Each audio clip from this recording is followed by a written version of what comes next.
Hello साथीहरू, 12 बज्न लाग्यो। अब चाहिँ नि खाना खानेको टाइम भयो। मेरो यस्तै छ दुखी जीवन मेरो, हैन। मलाई टेन्सन भएर त्यही भएर आज चाहिँ नि लेट खाना खान्छु। खानामा के छ भन्दाखेरि तपाईँलाई देखाइदिन्छु है म। अब देख्न सक्नुहुन्छ यहाँ करेला अनि भेन्टा। हाम्रो नेपालीमा त चाहिँ नि भेन्टै भन्छ नि त, यहाँ इन्डियामा त बैंगन भन्छ के अरे।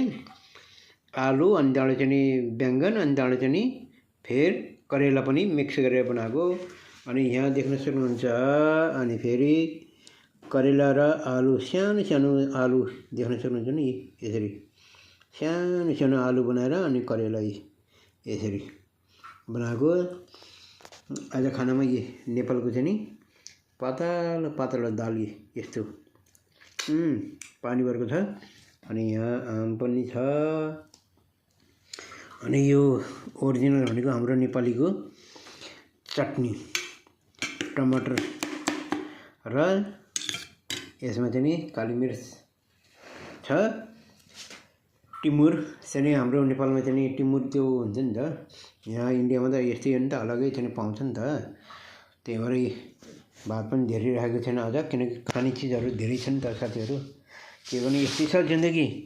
जति दुःख भए तापनि, जति चाहिँ नि रोए तापनि पाउने त केही पनि होइन के अरे, होइन। सबभन्दा म चाहिँ नि यो पातलो दाल, होइन, ल यो पातलो दाल हाम्रो नेपालको जस्तै गाउँघरको अर्ग्यानिक ल हेर्नुहोस् हेरी यसरी हो क्या खाने पिउने त। अब चाहिँ नि हालेको सबै फैलियो नि त। तातो छ है, तातो। टेस्ट गरेर हेरौँ न कस्तो भएको रहेछ आज।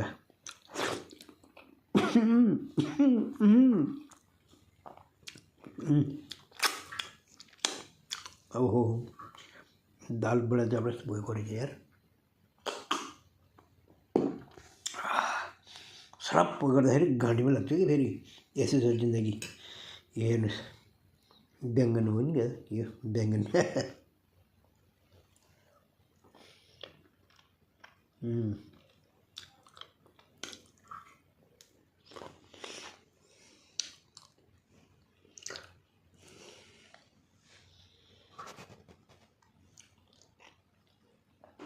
बैंगनको डन्डी हो क्या। हेर्नुहोस्, मिठो हुन्छ कि एकदम मजाले पकायो भने त राम्रोसँग।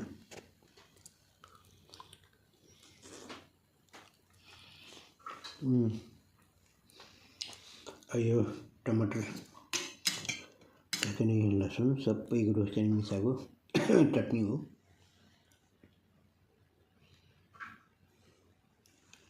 ये क्या हो गया?